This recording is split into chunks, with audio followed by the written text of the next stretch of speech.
안녕하세요. 오늘 웨비나 진행을 맡은 플래티어 이승준 리더입니다. 이렇게 만나뵙게 되어 반갑습니다. 오늘 소개해드릴 주제는 포포스 P4 플랜으로 완성하는 애자일 마스터 클래스인데요. 사실 P4 플랜이라는 이름 자체가 처음에는 많이 낯설고 생소하게 다가오실 수 있습니다. 도대체 어떤 기능을 가진 솔루션인지 궁금해 하셨을 분들을 위해 오늘 아주 쉽게 풀어드리려고 합니다. 효율적인 백로그 관리 방법부터 한눈에 들어오는 실시간 대시보드 시각화까지 완벽한 애자일 워크플로우를 구축하는 핵심 노하우를 아낌없이 공유해 드릴 테니 끝까지 함께 해주시기 바랍니다. 우선 플래티어 IDT 부문에서 하는 사업을 소개시켜 드리도록 하겠습니다. 플래티어는 3개의 큰 사업 영역이 있습니다. 그중 저희 IDT 사업 부문에서는 대한민국에서 유일하게 퍼포스 제품을 취급하는 회사로 강력한 중앙 소스 관리 도구 P4를 비롯하여 프로젝트 계획 도구인 P4 플랜, 디자인 협업 도구 P4 댐 등을 전문적으로 취급하고 있습니다. 또한 플래티어는 아틀란시안 제품에 그치지 않고 여러 협업 및 데브옵스 솔루션을 제공해 드리고 있으며 많은 고객사의 기술적 어려움들을 해결해 드리고 있습니다. 저희가 제공해 드리는 데브옵스 솔루션을 보시고 필요로 하시는 제품이 있으시면 언제든지 연락 부탁드립니다. 본격적인 시작에 앞서 오늘 함께 살펴볼 아젠다를 간단히 소개해 드리겠습니다. 먼저 P4 플랜에 대한 기본적인 소개와 함께 이 솔루션이 가진 가장 주목해야 할 주요 특징들을 설명해 드릴 예정입니다. 그리고 아마 여기 계신 많은 분들이 이미 지라를 사용 중이실 텐데요. 그렇다면 지라와는 무엇이 다르고 우리 조직엔 어떤 게 더 맞을까라는 의문을 풀어드리기 위해 두 솔루션 간의 공통점과 차이점을 비교해 드리는 시간을 준비했습니다. 그리고 마지막 단계에서는 실제 데모 화면을 함께 보시면서 실무에서 P4 플랜을 200% 활용하는 팁까지 알차게 전해드리도록 하겠습니다. 본격적으로 P4 플랜이 무엇인지 소개를 해드리도록 하겠습니다. 아마 실무에서 대규모 프로젝트를 진행하시다 보면 빠르게 변하는 요구사항에 대응하기가 쉽지 않으셨을 겁니다. 바로 그런 복잡성을 해결해주는 솔루션이 바로 P4 플랜입니다. P4 플랜은 애자일과 워터폴 기획의 장점을 모두 모은 하이브리드 프로젝트 관리 플랫폼입니다. 스크럼, 칸반은 물론이고 간트 차트까지 하나의 뷰로 통합하여 관리할 수 있습니다. 기능적으로는 요구사항과 함께 백로그 관리, 대규모 프로그램 관리까지 완벽하게 지원을 하고 있고 무엇보다 팀원들이 실시간으로 막힘없이 협업할 수 있는 강력한 엔진을 탑재하고 있습니다. 그래서 실시간 채팅 기능도 지원을 하고 있습니다.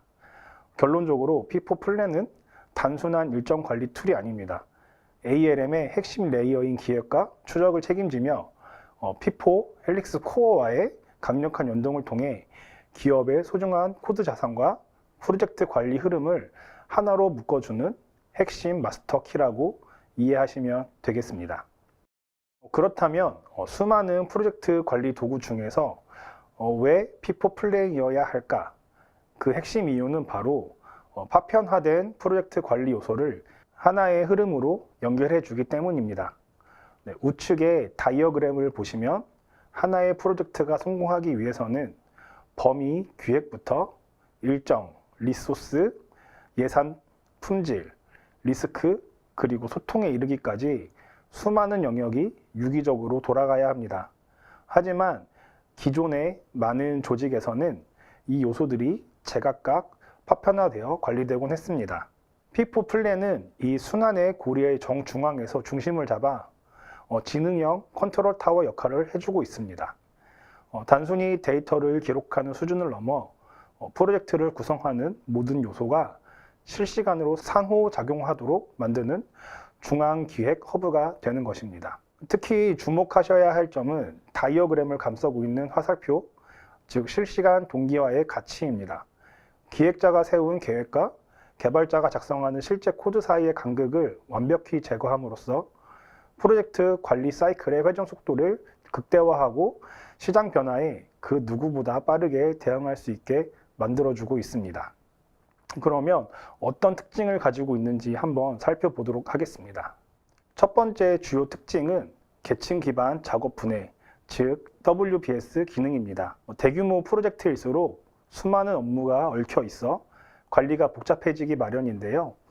피포 플랜은 에픽에서 시작해 스토리, 그리고 개별 태스크 단계까지 업무를 아주 정교하고 유연하게 세분화할 수 있는 구조를 제공하고 있습니다. 단순히 업무를 쪼개는 것에 그치지 않고 업무와 업무 간의 연결고리인 종속성 설정이 가능합니다. A 작업이 끝나야 B 작업을 시작할 수 있다는 등의 인과관계를 명확히 정의하기 때문에 프로젝트 진행 중 발생할 수 있는 잠재적인 일정 지연 요인을 사전에 완벽하게 파악하고 대응할 수 있습니다. 두 번째 보실 기능은 실시간 간트 차트와 타임라인 시각화입니다. 화면에 보시는 것처럼 전체 일정과 투입 리소스, 그리고 현재 진행률을 기반으로 직관적인 시각화 화면을 제공하고 있습니다. 관리자나 실무자 모두가 한눈에 현황을 파악할 수 있는 강력한 뷰인데요. 특히 사용 편의성이 뛰어납니다. 복잡한 설정 없이 마우스 드래그 앤 드롭만으로 일정을 아주 손쉽게 조정할 수 있어 변화무쌍한 현업의 요구사항을 즉각적으로 반응할 수 있습니다. 또한 조직의 스타일에 따라 애자일 방식이든 전통적인 워터폴 방식이든 혹은 이를 혼합한 하이브리드 방식이든 관계없이 모든 프로젝트 관리 방식을 완벽하게 지원하고 있습니다. 세 번째로는 헬릭스 코어와의 긴밀한 연동 관계입니다. 이 기술은 가장 차별화된 강점이자 핵심인 피포와의 긴밀한 연동 기능인데요. 기존의 프로젝트 관리 도구들은 개발자들이 코드를 아무리 수정해도 기획자가 일일이 수동으로 확인을 하거나 매번 물어봐야만 진척도를 알 수 있었습니다. 하지만 피포 플랜에서는 개발자가 헬릭스 코어, 피포에서 코드를 변경하고 체크인하거나 브랜치를 생성하는 등의 실제 개발 액션이 발생하면 피포 플랜의 해당 작업과 자동으로 연결이 됩니다. 결과적으로 기획과 관리자는 앉은 자리에서 소스 코드의 변경 사항과 전체의 프로젝트 일정을 통합하여 실시간으로 추적할 수 있게 됩니다. 기획과 개발 사이의 정보 공백을 완벽하게 메워주는 기능입니다. 네 번째로는 팀의 생산성을 극대화하는 강력한 협업 기능입니다. 피포 플랜은 팀원 간의 소통을 위한 최적의 허브 역할을 합니다. 작업별로 실시간 댓글을 달고 상태를 빠르게 업데이트할 수 있어 불필요한 미팅 메일과 보고가 줄어듭니다. 더불어 우리 팀원들이 현재 어떤 업무를 어느 정도 부하를 갖고 있는지 리소스 분석 및 워크로드 시각화 기능을 통해 직관적으로 보여줍니다. 이를 통해 특정 인원에게 업무가 몰리는 병목 현상을 방지하고 효율적으로 인력을 배분할 수 있습니다. 마지막으로 버전별 릴리즈 계획 수립까지 탄탄하게 지원하여 기획부터 최종 제품 출시까지 모든 협업 프로세스를 매끄럽게 마무리할 수 있도록 도와줍니다. 그러면 지금 현재 현업에서 지라를 사용하고 있는데 지라와 피포 플랜의 차이점과 공통점은 뭐가 있는지 한번 짚어보도록 하겠습니다. 먼저 화면에 보시는 공통 기능 5가지를 먼저 짚고 넘어가 보도록 하겠습니다. 아마 지금 지라를 쓰고 계신 분들이라면 피포 플랜을 보셨을 때도 아주 익숙한 기능들일 것입니다. 우선 애자일 프로젝트의 핵심인 스프린트 계획과 추적 기능, 그리고 요구사항을 쌓아두고 관리하는 백로그 관리 기능은 두 솔루션 모두 기본적으로 훌륭하게 지원하고 있습니다. 당연히 실무에서 매일 들여다보는 칸반보드나 스크럼보드 환경도 똑같이 제공을 하고 있고, 팀원들의 업무 과부하를 막아주는 리소스 관리나 우리 팀만의 고유한 업무 흐름에 맞게 단계를 쪼갤 수 있는 워크플로우 커스텀 기능 역시 두 도구 모두 탑재하고 있습니다. 즉, 협업과 프로젝트 관리를 위한 필수적인 기능, 베이스는 지라나 피포 플랜이나 모두 최고 수준으로 완성되어 있다고 이해하시면 되겠습니다. 그러면 이제 많은 분들이 생각하실 지라와 피포 플랜의 진짜 차이점을 한번 비교해 보도록 하겠습니다. 지라는 정말 좋은 범용 툴입니다. IT 기업이나 일반 기업, 스타트업에서 아주 폭넓게 쓰이고 있습니다. 워낙에 마켓플레이스가 잘 되어 있어서 필요한 기능을 플러그인으로 뚝딱 추가할 수 있다는 게 장점으로 꼽히고 있습니다. 하지만 지라를 오랫동안 크게 대량으로 써보신 분들은 다들 공감하실 내용일 텐데, 웹 기반이다 보니 대용량 데이터를 다루거나 플러그인이 무거워지면 화면 로딩 속도가 느려지고 또 느려지는 현상이 생기곤 하고 있습니다. 바로 이 지점에서 피포 플랜의 진정한 가치가 드러나게 됩니다. 피포 플랜은 수백, 수천 명이 동시에 협업하는 대형 프로젝트를 위해 태어났습니다. 웹 브라우저가 아니라 네이티브 클라이언트를 쓰기 때문에 속도가 정말 빠르고 쾌적합니다. 게다가 간트 차트나 리소스 관리 같은 무거운 기능들이 플러그인이 아니라 엔진 자체에 내장이 되어 있어서 데이터를 아무리 쌓아도 지치지 않는 최적의 퍼포먼스를 보여주고 있습니다. 무엇보다 포포스, 피포와의 끈끈한 연동성은 기본이고, 기존에 쓰시던 지라와도 연동이 가능해서 인프라 전환에 대한 부담도 적게 가질 수 있습니다. 결론적으로 거대한 코드 자산과 복잡한 엔지니어링, 이런 구조를 가진 게임 빌드 환경이나 반도체, 항공 우주 분야의 대형 프로젝트라면 피포 플랜이 현업의 생산성을 극대화하는 최고의 파트너가 될 것이라고 확신하고 있습니다. 앞장에서 피포 플랜이 대규모 환경에서 압도적인 퍼포먼스를 낸다고 말씀을 드렸는데요. 그렇다면 어디서 이런 성능의 차이가 발생하는지 두 솔루션의 기술 아키텍처 차이를 통해서 명확히 한번 짚어드리도록 하겠습니다. 먼저 지라는 기본적으로 데이터베이스 기반의 이슈 관리 시스템입니다. 기획이나 관리자가 텍스트 형태로 이슈를 생성하고 상태를 바꾸는 구조로 되어 있습니다. 여기에 소스 코드를 연결을 하려고 하면은 외부 SCM, 즉 Git 같은 도구에 플러그인을 사용해서 의존성에 연동할 수밖에 없습니다. 플러그인을 중간에 끼워 넣어서 억지로 싱크를 맞추다 보니까 데이터가 거대해질수록 아키텍처적인 한계의 성능 병목이 올 수밖에 없는 구조로 되어 있습니다. 반면에 피포 플랜은 설계의 출발점부터 완전히 다르게 되어 있습니다. 피포 플랜은 포포스의 핵심 자산인 체인지 리스트 기반의 자동 추적 구조를 가지고 있습니다. 외부 플러그인을 붙이는 형태가 아니라 형상관리 도구 엔진과 기획관리 도구가 하나로 묶인 네이티브 통합 구조입니다. 개발자가 코드를 체크인하는 순간에 어떤 지연도 없이 기획단의 타임라인에 실시간으로 반영을 할 수가 있습니다. 또한 실제 소스 코드의 브랜치 중심으로 제품이 어떻게 릴리즈되는지 명확한 가시성을 제공하고 있기 때문에 엔지니어링 백그라운드가 있는 조직에서는 훨씬 직관적이고 강력한 아키텍처적 안정성을 보장하고 있습니다. 자, 두 솔루션의 차이점과 아키텍처 특징까지 이론적인 부분을 한번 짚어봤는데요. 아마 이제 가장 기다리셨을 순서가 아닐까 싶습니다.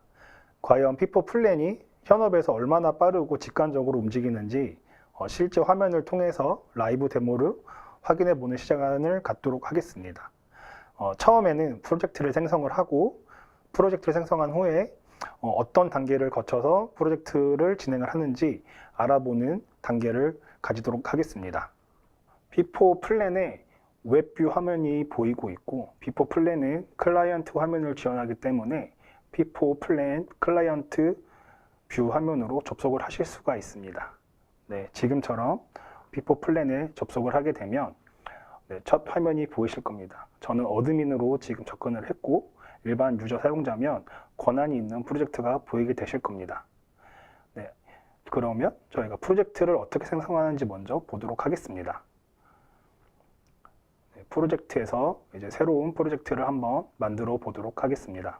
현재 진행되어 있는 프로젝트이고요. 뉴 버튼을 누르면 새로운 프로젝트를 생성을 하실 수가 있습니다. 그러면 프로젝트 이름을 넣을 수 있는 화면이 보이고, 여러 가지 메뉴 버튼이 있습니다. 저는 에자일 프로젝트를 만들어야 하기 때문에 에자일 라디오 박스를 선택을 하였고, 그 하단에는 두 가지의 선택 화면이 있습니다. 첫 번째 선택 화면은 픽스드 듀레이션인데 이 화면을 선택할 수 있도록 리코멘드가 되어 있습니다. 이 버튼은 일정을 한번 픽스를 하면 그 일정에 따라서 픽스된 일정을 사용할 수 있게 되고, 그 아래에 메뉴 버튼을 누르게 되면 유기적으로 일정이 변동이 됩니다. 만약에 5일짜리 일정이라고 하신다면 한 명이 5일 동안 할 수 있는 업무에 2명이 투입이 되면 2.5일로 줄어드는 그런 유동적인 일정을 가져갈 수 있게 되고, 첫 번째 버튼을 누르게 되면 5일 동안 진행할 업무는 5일로 고정이 되는 메뉴라고 보시면 되겠습니다. 두 번째, 태스크 메뉴에 보시면 첫 번째 리코멘드 되어 있는 라디오 버튼의 메뉴는 워크 아이템이 아이템 워크플로우에 따라서 고정되게 프로세스가 진행이 됩니다. 프로그레스가 되었을 때, 던이 되었을 때 프로그레스 일정에 따라서 픽스가 되는 방식이고, 그 밑에 있는 두 번째 메뉴는 워크플로우에 따라서 진행이 되지만 일정이 100%가 되지 않았을 때는 해당 업무가 던 처리가 되지 않는 그런 메뉴로 보시면 되겠습니다. 각각 첫 번째 메뉴를 선택하시는 게 가장 도움이 되실 걸로 보입니다. 네, 이렇게 두 가지 메뉴 중 리코멘드 되는 이 메뉴를 선택을 해서 프로젝트를 생성을 해 보도록 하겠습니다. 그러면 이제 팝업 화면이 나오고, 여기서 Yes 버튼을 누르면 이 프로젝트에 참여할 인원들을 추가를 하실 수가 있고, 그 다음에 제거를 하실 수도 있습니다. 네, 인원을 추가를 했고, 여기서 매니저가 될 사람을 바로 추가를 하실 수도 있습니다. 그래서 프로젝트의 매니저가 될 사람을 추가를 하였습니다. 그래서 한번 생성된 프로젝트로 진입을 해보도록 하겠습니다. 프로젝트에 처음에 들어가게 되면 백로그 화면이 보이게 되고, 여기서 다른 프로젝트로 서로 유동적으로 이동을 하실 수도 있습니다. 그래서 내가 권한을 가지고 있는 프로젝트에 접근을 해서 프로젝트를 변경하면서 업무를 진행을 하실 수가 있습니다. 그리고 백로그 아이템 버튼을 누르면 백로그를 추가할 수 있는 화면이 나타나게 되고, 백로그 아이템이 있다면 백로그 아이템에서 플랜으로 바로 아이템들을 추가를 하실 수도 있습니다. 네, 그럼 앞에서 프로젝트 생성을 하는 데모 영상을 보셨습니다. 그러면 프로젝트를 생성 후에 어떤 일을 할 수 있는지, 어떤 작업을 할 수 있는지 기본 기능을 한번 탐색해 보도록 하겠습니다. 그래서 기본 기능에서는 보통 백로그를 생성하는 방법과 앞으로의 워크플로우를 생성하는 방법에 대해서 보실 텐데요. 한번 먼저 기본 기능 탐색을 해보도록 하겠습니다. 네, 저희는 빈 프로젝트를 앞서서 생성을 하였고, 그러면 백로그 아이템을 어떻게 생성하는지 간단히 보시도록 하겠습니다. New 백로그 아이템 버튼을 누르면 새로운 백로그 아이템을 만드실 수가 있고, 체계적으로 하이라이키 구조로 아이템을 생성하실 수도 있습니다. 그리고 피포 플랜의 장점은 단축키를 지원한다는 것입니다. 그래서 컨트롤 N 버튼을 누르면 새로운 백로그를 생성하실 수가 있고, 컨트롤 Z 버튼을 누르면 백로그를 지울 수가 있습니다. 그리고 탭을 누르면 백로그 아이템을 하이라이키 구조로 가져가면서 들여쓰기, 하위 이슈로 만들 수가 있고, 그 다음에 하위 이슈로 만들어진 이슈를 Shift 탭을 누르면 다시 상위 이슈로 가져갈 수가 있습니다. 이 외에도 많은 단축키를 제공하고 있기 때문에 단축키를 사용하면 편리하게 비포 플랜을 이용하실 수가 있습니다. 그래서 컨트롤 N 버튼을 누르면서 간편하게 백로그를 생성하는 모습을 보여드리고 있습니다. 그리고 이제 새로운 컬럼을 생성을 하실 수도 있습니다. 현재 보이는 컬럼 이외에 내가 원하는 컬럼 아이템들을 만들어서 손쉽게 컬럼들을 더 유동적으로 추가를 하실 수가 있습니다. 네, 새로운 컬럼이 바로 추가되는 모습이고요. 그리고 예상 시간을 바로 입력을 하실 수가 있습니다.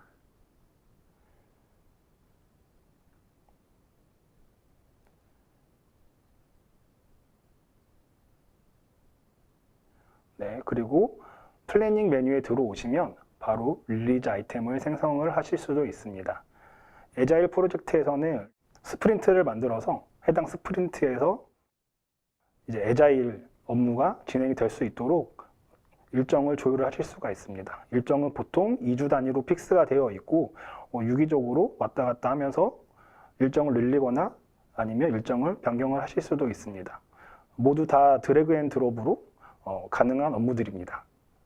그리고 백로그에 다시 돌아오시면 백로그에서 바로 어떤 프로젝트에 이 백로그들을 연결을 할지 체크를 통해서 마우스로만 백로그를 연결을 하실 수도 있습니다. 지금 프로젝트에 백로그를 연결해 주시면 바로 지금 생성되어 있는 플랜에 들어가게 됩니다. 그러면 해당 스프린트에서 작업할 인원들을 바로 추가를 해주실 수가 있고요.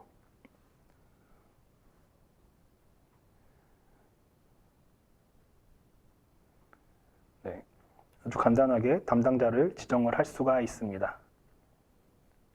네, 그러면 투두 리스트에 가면 나한테 어사인된 업무가 무엇인지 바로바로 즉각적으로 반응을 하게 되고 제가 일할 워크 리메이닝을 지정을 할 수가 있습니다. 이렇게 P4 플랜에서는 클릭하는 순간 담당자에게 바로바로 즉각적으로 반응을 하게 됩니다.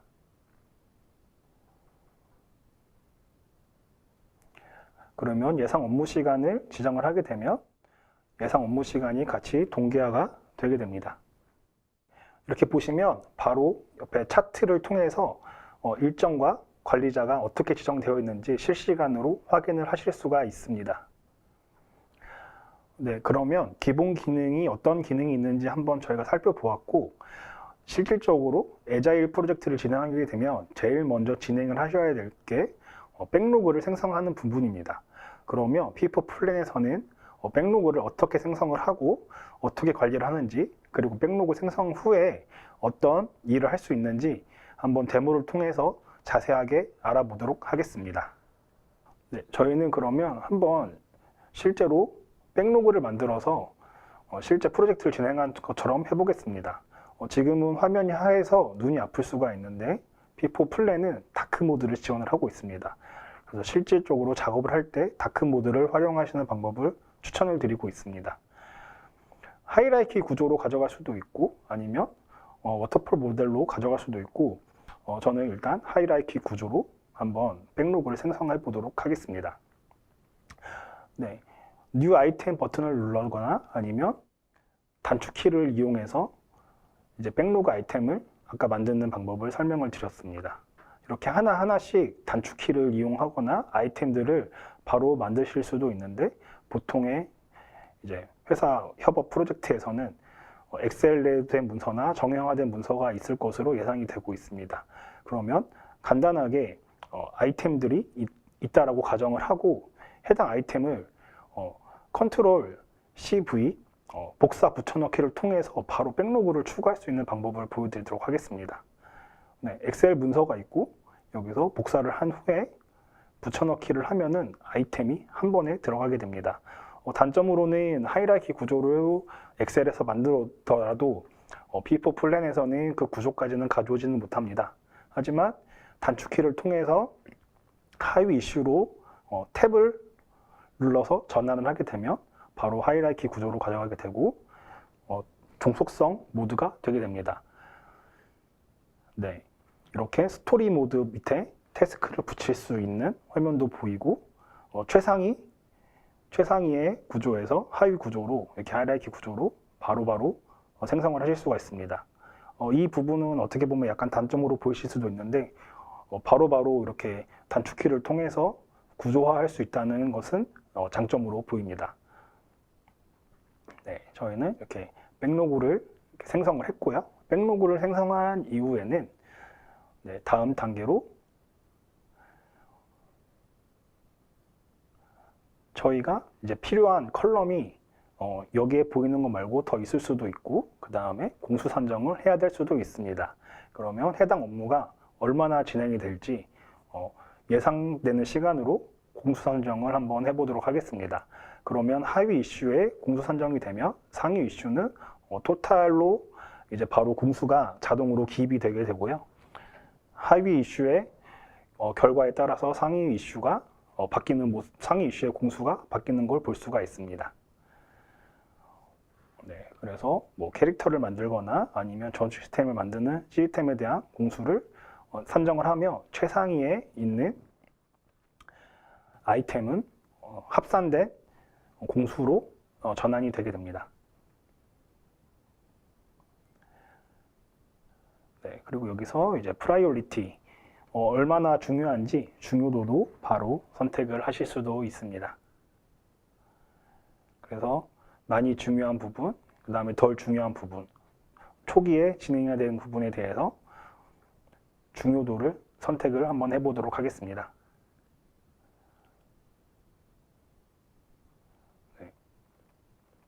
어떤 아이템이 스토리인지 어떤 아이템이 에픽인지 여기서 선택을 해보았습니다. 네. 스토리 아이템 밑에 이제 태스크 아이템을 넣을 수도 있습니다.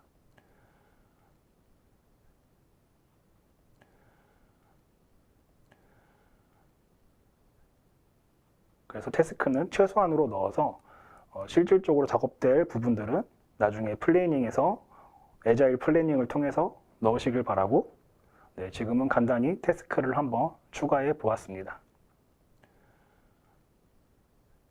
스토리 아이템 상단에는 이제 저희가 에픽으로 다시 한번 플래그를 지정한 모습이고요. 그래서 에픽은 분홍색으로, 스토리는 파란색으로 플래그가 지정이 됩니다. 그래서 해당 아이템이 에픽인지 스토리인지 플래그를 통해서 한눈에 알아보실 수 있습니다. 그리고 이제 컬럼을 추가해서 우리가 아이템이 부족했을 때 커스텀 필드를 생성을 할 수가 있습니다. 그래서 바로 메뉴를 통해서 커스텀 필드를 바로 한번 생성을 해 보도록 하겠습니다. 그래서 아이템이라는, 네, 이 아이템이 어느 부서에 담당을 할지, 네, 그래서 한번 추가해 보는 모습입니다. 해당 아이템도 저희가 플래그 색상을 통해서 지정을 할 수가 있습니다. 하얀색은 아트팀 영역으로 구분을 하고, 그리고 개발팀은 초록색으로 지정을 합니다. 그 이후에 인프라팀은 오렌지 색깔로 지정을 했고요. 이렇게 각각의 부서들에게 색깔과 아이템을 주어서 저희가 커스텀 필드를 생성을 했습니다. 커스텀 필드가 생성이 되고 나면 바로 옆에 커스텀 컬럼이 추가가 되었고, 해당 업무는 어느 팀이 담당을 하게 될지 바로바로 지정을 하는 모습입니다. 이렇게 커스텀 필드를 원하는 방향에 맞춰서 커스텀하게 바로바로 생성을 하고 사용을 하실 수가 있습니다. 네, 이 부분은 프로젝트 어드민의 권한이기 때문에 사용자는 이 권한이 주어지지는 않습니다. 네, 앞선 데모에서 백로그를 생성하는 방법에 대해서 저희가 보았습니다. 그럼 백로그를 생성한 이후에 백로그를 활용하는 심화 방법을 잠깐 살펴보는 시간을 갖도록 하겠습니다. 네, 그러면은 백로그를 만들어 보았고, 잠깐 이제 백로그를 조금 더 심화적으로 사용하는 방법을 알려드리도록 하겠습니다. 이렇게 영역을 잡으시면 바로 한 번에 어떤 작업을 동시 작업으로 할 수가 있습니다. 그래서 여러 개의 태스크를, 여러 개의 스토리를 한 번에 묶어서 어느 팀에 전달할지 볼 수가 있고, 그 다음에 백로그에서는 바로 이렇게 리포팅을 할 수가 있습니다. 그래서 리포팅은 어떻게 하는지 보여드리기 위해서 만들어 놓은 리포팅을 잠깐 삭제를 하고 리포트를 한번 만들어 보도록 하겠습니다. 제가 만들어 볼 리포트는 각 팀의 업무별로 결과를, 리스트를 보여주는 리포팅을 한번 만들어 보도록 하겠습니다. 그러면 새로운 리포팅을 만드는 화면이고요. 네, 여기서 어떤 방식으로 정렬을 할지 그룹 단위로 정렬을 하고, 그리고 각 팀에 저장된 그 영역으로 이제 리포팅을 만들었습니다. 그러면 제가 만들어 놓은 리포팅 그 메뉴를 누르면 바로 이렇게 원하는 방식의 리포트를, 백로그 리포트를 보실 수가 있습니다. 네, 그리고 우리는 모든 이 프로젝트에 참여하는 사용자들이 이 프로젝트에 들어와서 아이디어 박스가 있기를 원합니다. 그래서 누구나 다 아이디어를 내고 여기에 원하는 아이디어를 모두 다 저장할 수 있는 그런 아이템을 한번 만들어 보고 싶습니다. 그러면 아이디어 아이템을 하나를 생성을 하고 나서 아무나 다 들어올 수 있는 그레이트 아이템이라는 그 하위 속성을 또 만들었습니다.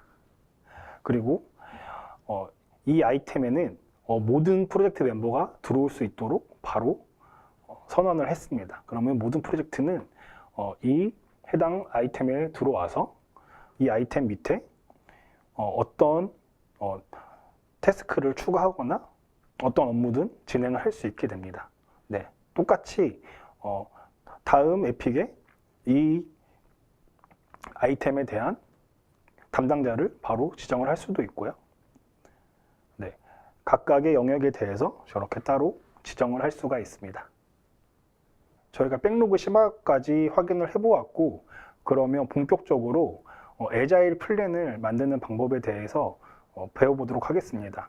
애자일 프로젝트에서는 가장 중요한 부분이 플랜을 생성하고 플랜을 어떻게 구성을 하는지가 가장 중요한 부분인데, 지금 이쪽 데모 부분에서 가장 중요한 부분을 진행할 예정이기 때문에 자세하게 봐주시면 감사하겠습니다. 네, 그럼 저희가 백로그가 수집이 되었으니 한번 실질적으로 플랜을 만들어 보도록 하겠습니다. 만약에 스프린트 메뉴가 없다면 지금 간트 스케줄로 되어 있기 때문에 우리가 애자일로 프로젝트를 진행하고 싶으시면 맨 왼쪽의 메뉴에서 애자일 스케줄을 누르시면 이제 스프린트를 만들 수 있는 버튼이 보이시게 됩니다. 그러면 처음에 이제 우리 프로젝트 내에서 서브 프로젝트를 만들어 보도록 하겠습니다. 그러면 최상위 레벨의 플래닝을 하나 만들어 보도록 하겠습니다. 그러면 최상위의 아이템을 하나 만들었고, 그 밑에는 이제 우리가 릴리즈 아이템을 한번 만들어 볼 생각입니다. 그러면 새로운 릴리즈 아이템을 추가를 해 보도록 하겠습니다. 그러면 제일 처음에는 vertical slice라는 아이템이 하나가 만들어 볼 수가 있을 거고, 그 밑에 다음 릴리즈 버전으로는 처음에 알파 버전 릴리즈를 한번 진행을 해볼 수가 있을 것으로 예상이 됩니다. 그 후에 베타 버전 릴리즈를 진행을 하실 수가 있고, 그리고 첫 번째 서브미션 릴리즈를 한번 진행해 볼 수도 있을 것입니다. 그리고 데모 버전도 한번 출시가 돼야 될 것으로 보이니까 데모 버전에 대한 릴리즈를 한번 추가해 보도록 하겠습니다. 네, 그래서 이렇게 데모 릴리즈까지 만들었고, 그리고 이제 중요한 릴리즈에는 저희가 색깔을 변경을 해서 플래그를 지정을 해 보았습니다.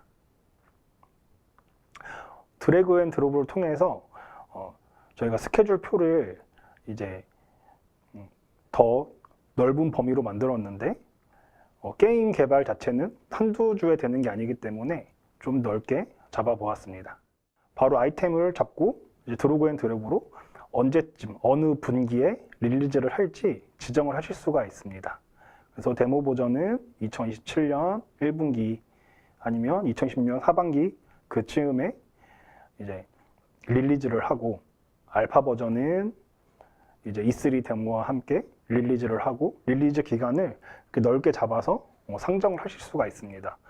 플러스 마이너스 버튼을 누르면 스케줄을 늘렸다 좁혔다 할 수 있기 때문에 해당 버튼을 활용을 하시면 넓은 그 달을 지정을 하실 수가 있습니다. 그러면 우리는 릴리즈를 대충 감을 잡았고, 그 릴리즈에 맞게 그러면 우리는 한번 스프린트를 진행을 해봐야 합니다.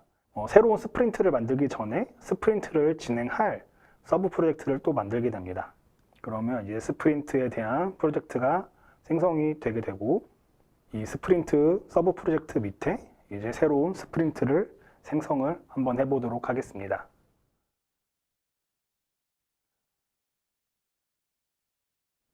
네, 스프린트 버튼을 누르면 자동으로 이제 스프린트 아이템이 생성이 되고, 먼저 이름을 지정을 하실 수가 있습니다. 그러면 우리는 이제 초기 계획을 잡아보도록 하겠습니다.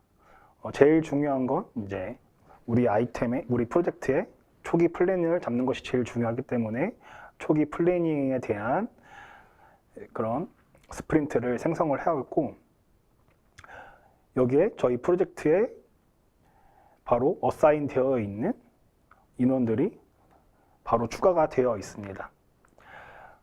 그리고 이 인원들이 최대로 활용할 수 있는 시간이 자동으로 옆에 주어지게 됩니다. 그러면 일주일에 72시간을 사용할 수 있고, 아직 우리 프로젝트 멤버에게는 어사인된 아이템이었기 때문에 0시간의 사용성이 주어져 있습니다. 메뉴에서 지금 방금 보시는 캘린더 메뉴에 들어가시면 우리 회사가 월요일부터 금요일까지 일을 하는지, 아니면 목요일까지 일을 하는지, 그리고 현재 우리 시간대가 한국인지 아니면 다른 나라인지 지정할 수가 있습니다. 그러면 한국 시간대에 공휴일까지 포함이 되기 때문에 공휴일을 제외한 나머지 한 주에 사용할 수 있는 그 시간이 표시가 되게 됩니다. 그러면 이번 스프린트에서는 각각의 인원이 최대 72시간까지 사용을 할 수가 있습니다. 그런데 우리가 업무를 하다 보면 이 사용자가 한 번에 100%를 다 이 업무에 치중을 할 수가 없습니다. 그러면 저희는 이제 애자일로 업무를 하기 때문에 2주 동안 우리 멤버가 사용할 수 있는 시간을 퍼센티지로 지정을 할 수가 있습니다. 프로젝트가 한 개라면 보통 이제 쉬는 시간을 제외하고 80%의 업무를 할당을 할 수가 있고, 아니면 여러 개의 프로젝트가 있으면 30%의 업무만 할당을 할 수 있도록 최대 이 업무에 집중할 수 있는 시간을 지정을 할 수가 있습니다. 네, 그러면 이제 백로그 아이템을 이 스프린트에 지정을 해야 됩니다.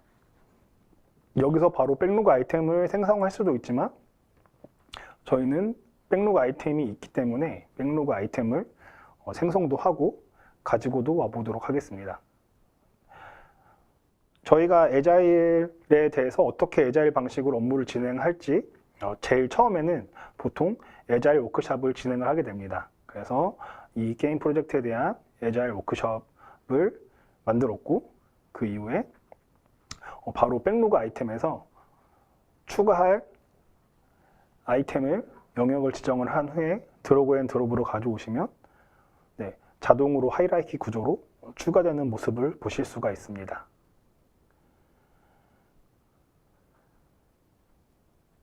네, 아이템이 지금 추가된 모습이고, 백로그에 있는 아이템이 추가가 되면 아직 업무 일정이 지정이 되지 않은 상태로 보입니다. 그리고 옆에 초록색을 보시면 백로그 아이템에서 같이 동기화가 된 아이템들은 저렇게 초록색으로 동기화 아이콘이 표시가 되고 있습니다. 그래서 동기화되지 않은 아이템, 새로운 아이템이 추가가 되면 저렇게 초록색 동기화 아이콘은 보이지 않게 되고 여기서 추가된 아이템으로 보실 수가 있습니다. 그래서 스프린트 아이템에서는 태스크를 지정을 하고 태스크 아래에 하위 태스크까지 지정을 하실 수가 있습니다. 그래서 실질적으로 해야 되는 업무들, 실질적으로 이제 담당자가 지정돼야 될 업무들은 이렇게 태스크를 통해서 이쪽 플래닝에서 작업을 하시는 것을 추천을 드리고 있습니다. 네, 권장을 드리고 있고, 그리고 해당 아이템들이 어느 정도의 일정으로 작업이 진행될지 바로바로 이곳에서 추가를 하실 수가 있습니다. 그래서 해당 작업이 뭐 10시간 이내에 아니면 며칠 이내에 업무가 진행될 예상 촉도를 지정을 하시고, 이 태스크를 담당자를 지정을 하게 됩니다. 담당자를 지정을 하고 나면 담당자가 맡은 업무에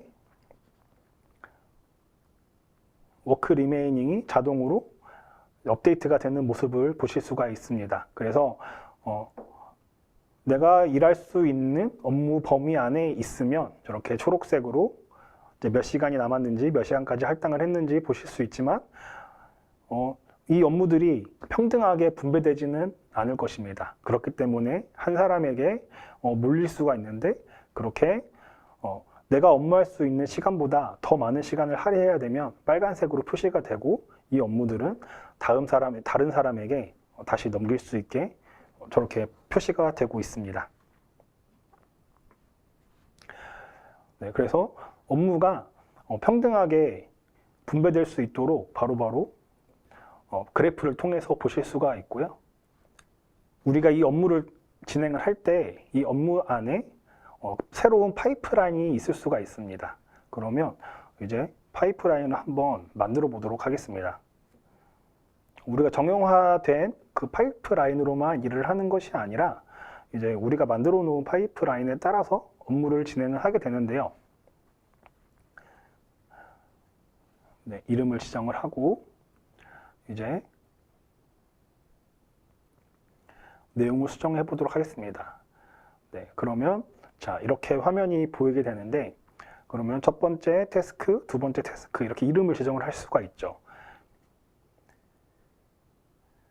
그러면 첫 번째 업무에서 이제 컨셉을 잡을 수가 있고 그 다음에 컨셉을 잡고 난 후에는 이제 코드 개발을 진행을 할 수가 있습니다. 그리고 이 컨셉에 대해서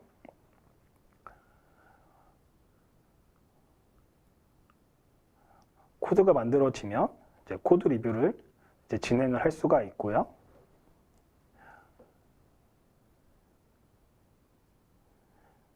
각각의 연결고리를 바로 이제 선으로 연결해 줄 수가 있습니다. 그리고 이 컨셉에 대해서 이제 문서로 만들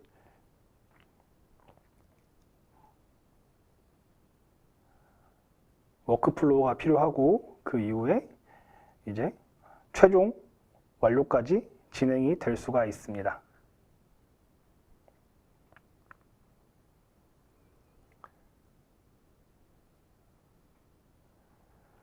이렇게 각각의 태스크 단위로도 이제 애자일 플래닝에 맞게 업무 워크로드를 지정을 할 수가 있습니다.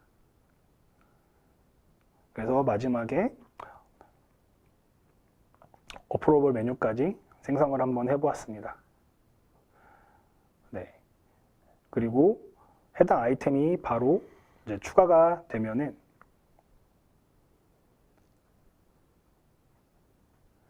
추가한 칼럼을 이 해당 플래닝에 바로 넣어주고요. 드래그 앤 드롭으로 해당 위치를 지정을 할 수도 있습니다. 그리고 상위 스토리에서는 해당 그 워크 플로우를 지정을 하는 것이 아니라 해당 밑에 태스크에서 워크 플로우를 진행을 하게 되고요. 그래서 이 태스크 3에 대한 컨셉과 코드 리뷰, 그 다음에 더큐먼트, QA를 각각 사용자를 지정해서 업무를 이제 세분화시키고 해당 워크플로우를 통해서 업무를 지정할 수 있도록 이제 진행을 시킬 수가 있습니다. 네, 아까 생성한 워크로드에 따라서 이 태스크를 진행을 할 수가 있고 각각의 담당자를 지정을 해서 업무를 조금 더 세분화한 모습입니다. 네, 이렇게 각각의 태스크 단위로도 업무를 이제 애자일스럽게 진행을 하실 수 있는 모습입니다.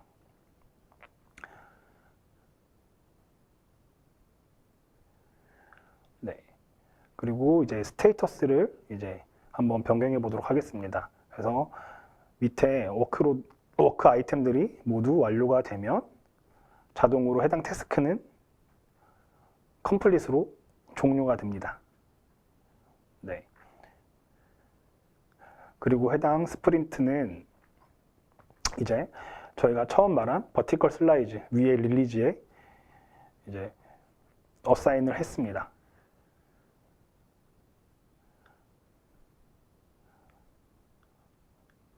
네. 그러면 아래에서 우리가 어사인한 그 아이템이 끝났기 때문에 위에서는 이제 컴플릿으로 나오게 된 모습입니다. 네, 이렇게 계속해서 이제 추가할 수 있는 릴리즈에 아이템들을 추가를 하고 추가가 되면 이제 업무 그 릴리즈가 어떻게 이렇게 보이시는 대로 업데이트가 되는 모습입니다.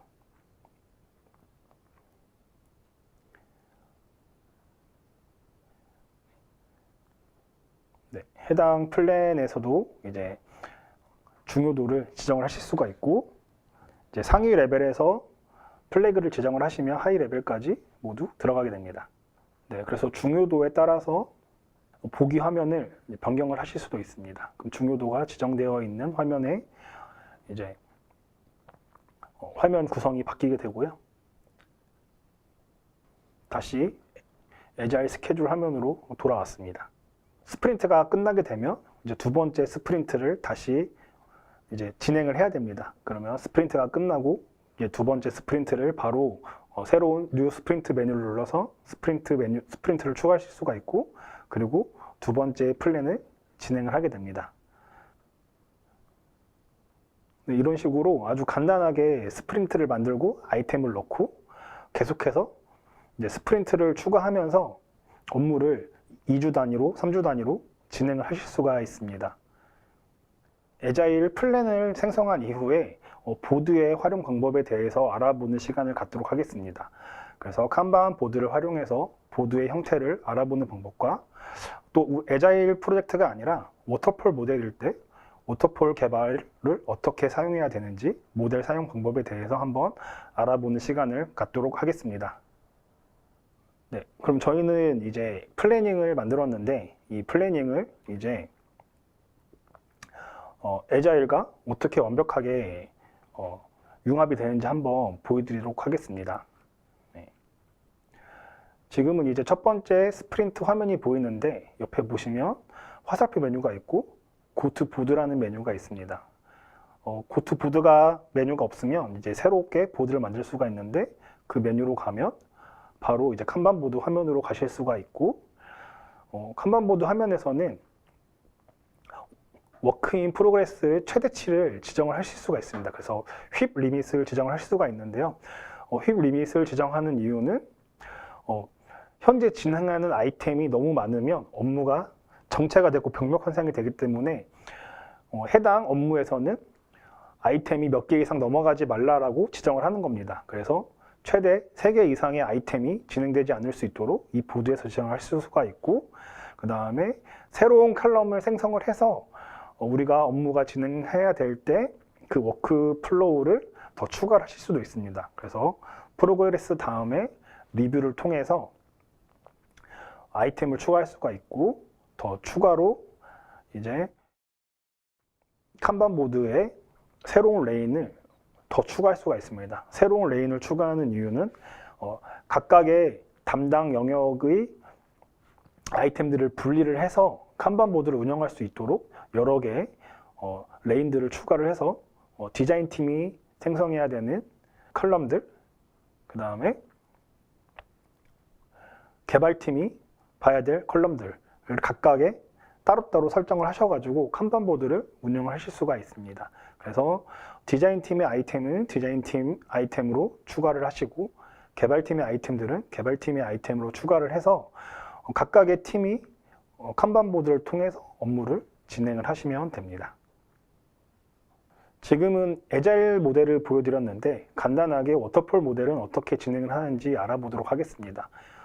워터폴 모델은 이제 보통 간트 스케줄을 이용을 하게 됩니다. 그래서 간트 차트 모델로 업무를 만들고, 아까와 동일하게 이제 릴리즈 아이템을 생성을 하고 프로젝트를 생성을 하실 수가 있습니다. 그래서 새로운 런칭 릴리즈 아이템을 하나를 만들고,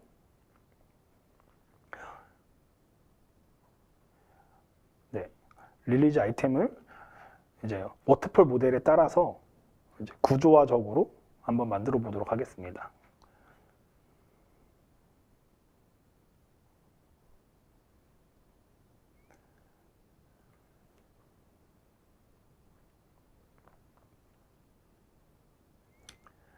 네, 이렇게 태스크도 생성을 하실 수가 있고,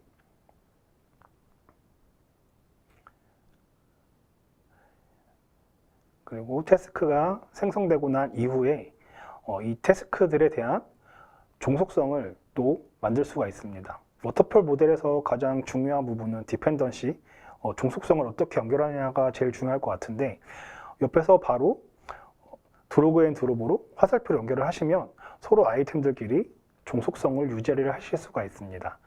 그래서 이렇게 간단하게 바로바로 워터폴 모델도 아이템을 추가하면서 우리 그 모델에 맞게 프로젝트를 진행하실 수가 있고, 워터폴 모델 안에서도 스프린트를 만들어서 하이브리드 형식으로 업무를 진행할 수 있습니다. 그래서 애자일을 아직 사용하기가 어렵다면 하이브리드 모델을 통해서 애자일을 경험해 보시면 좋겠습니다.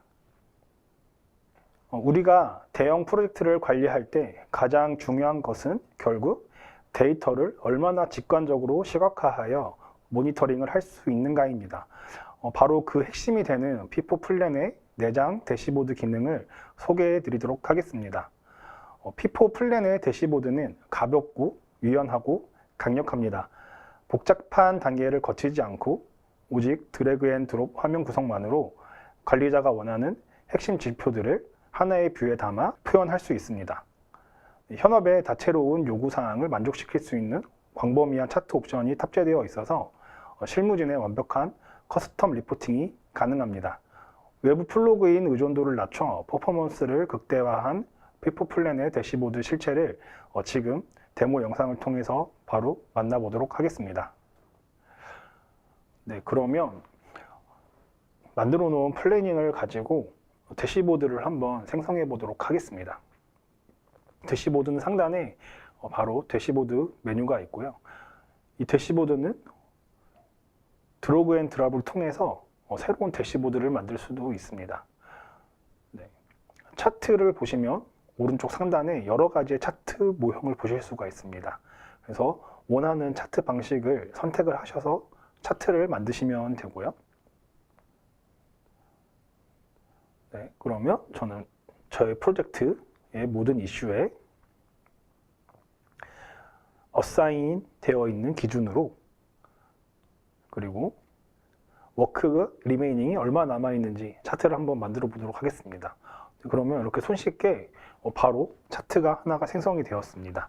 그러면 각 담당자마다 남아있는 일정 시간들이 바로 차트를 통해서 눈으로 보여지게 됩니다. 그리고 바로 이름을 지정을 하실 수도 있고요. 그리고 추가로 더 추가하고 싶은 메뉴가 있으면 바로 드래그 앤 드롭으로 추가를 할 수가 있습니다. 모양도 바로 변경해서 원하는 모양, 차트 모양으로 바꾸실 수가 있고요. 그 다음에 원형 모양으로 보실 수도 있고 여기서 제공해주는 차트 모형으로 바로바로 클릭을 통해서 만들 수도 있습니다. 그리고 테마를 변경할 수 있는 메뉴도 제공이 되고 있습니다. 네. 그리고 포트폴리오 메뉴에 가시면 자동으로 추가가 되어 있는 대시보드가 있습니다. P4 플랜은 대시보드가 너무 워낙에 강력하게 되어 있기 때문에 커스텀으로 대시보드를 생성하실 수도 있고 그 다음에 각 미리 생성되어 있는 대시보드를 통해서도 충분하게 대시보드를 활용하실 수가 있습니다. 그리고 대시보드 메뉴에서만 대시보드를 추가할 수 있는 게 아니라 백로그 아이템을 통해서도 바로 대시보드를 만들 수도 있습니다. 그럼 백로그 아이템에서 새로운 대시보드를 추가하는 메뉴를 누르시고 여기서 이름을 지정을 해주시고 네, 어떤 기준으로 이제 대시보드를 만들지 선택만 해주시면 됩니다. 그러면 이제 새로운 대시보드를 만드는 메뉴를 눌렀고 그럼 바로 내 대시보드 페이지에 대시보드가 생성되는 것을 보실 수가 있습니다. 그래서 드래그 앤 드롭으로 위치도 변경을 하실 수가 있습니다. 네, 지금까지 P4 플랜과 P4 헬릭스 코어가 유기적으로 연동이 된다라고 설명을 드렸는데 그러면 어떤 방식으로 어떻게 연동이 되는지 먼저 설명을 드리고 그 다음 장에서 데모를 보여드리도록 하겠습니다. 체인지 리스트가 생성이 되면 워크 아이템으로 연결할 수 있는 페이지로 연결이 됩니다. 그러면 내 워크 아이템과 연결이 되고 나면 P4의 내 잡에는 P4 플랜의 링크가 걸리게 됩니다. 그래서 자동으로 트레이스빌리티가 연결이 되고 있고 상태가 변경이 되면 변경된 상태를 P4 플랜과 P4에서 자동으로 볼 수가 있습니다. 그리고 릴리즈 뷰가 자동으로 구성이 되고 있고 개발 추적을 용이하게 할 수 있습니다.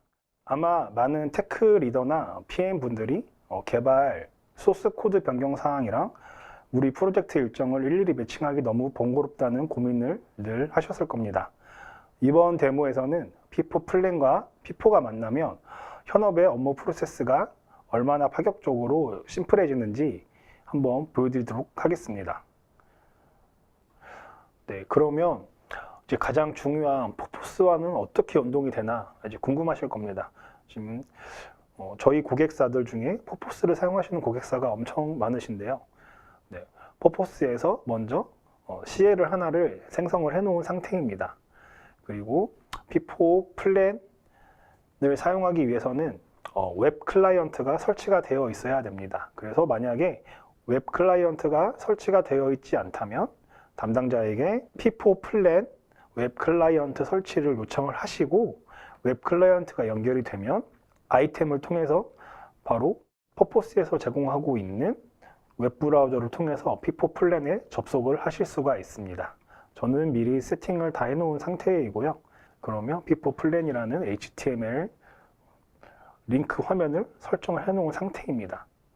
그래서 링크를 하나를 만들어 놓아서 퍼포스에서 제공하는 브라우저로 바로 접속할 수 있도록 해놓았고, 체인지 리스트를 하나를 만들어 놓은 상태에서 간단하게 디스크리션을 생성을 했습니다.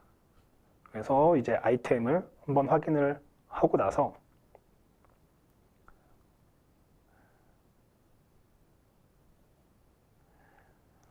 생성해 놓은 체인지 리스트에서 바로 P4 플랜이라는 버튼을 누릅니다. 그러면 웹 클라이언트 화면으로 전환이 되고, 웹 클라이언트 화면에서 내가 권한을 가지고 있는 아이템 리스트들이 나옵니다. 그러면 내가 진행할 프로젝트에서 내 CL이 어떤 워크 아이템과 연결을 할지 선택을 할 수 있는 메뉴가 보입니다. 그러면 제 퍼포스의 권한과 P4 플랜의 권한과 유기적으로 맞춰서 나의 프로젝트를 선택을 하신 후에 내가 진행한 태스크 워크 아이템에 add를 바로 누르시면 바로 옆에 숫자가 붙은 게 보이실 겁니다. 그러면 관계가 맺게 되고, 이 관계 맺은 것을 바로 P4 플랜에서 확인을 하실 수가 있습니다.